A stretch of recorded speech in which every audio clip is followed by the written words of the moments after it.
This is the method of direct evaluation. Recapitulating, what you do is basically you have to check first on your limits if you have any limit which has a variable on it, and you saw that this limit had a variable, then check what variable was that. If this variable is x, it means that you should evaluate first.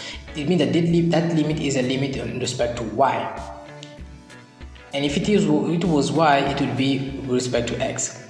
Let us see also quite quickly a second example for that. We can take, for example, this is our second example. You are given integration from -1 to 1 of integration from 0 to 2 of 1 minus 6 x squared y dx dy. Okay, so in this case here, what you can check is that you can see that we have here,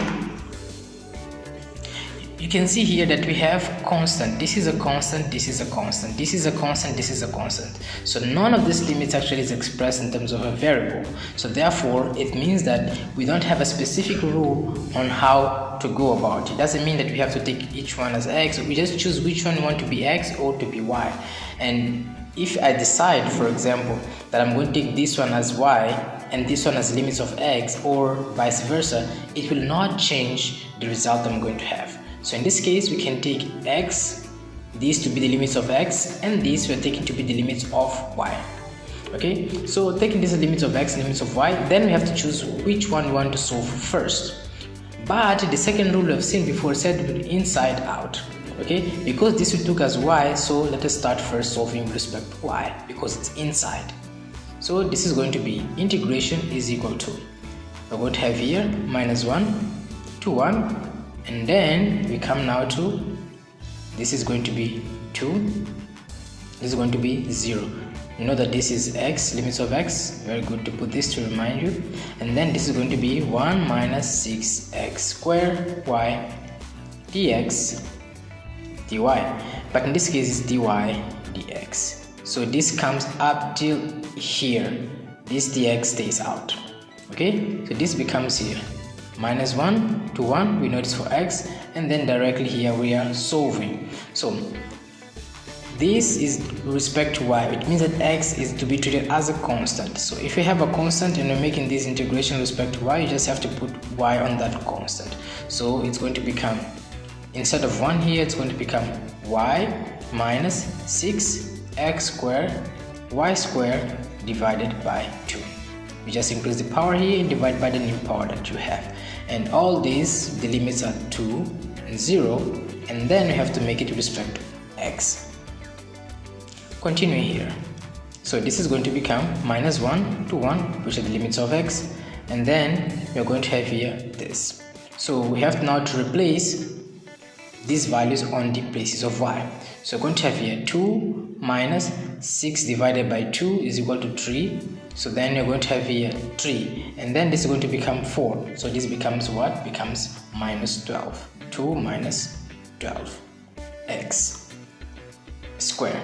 Because this is 2 square, we're going to put this 2 here, and then this equal to, not equal, minus, you're going to take this 0 here, put here, all these things going to become 0.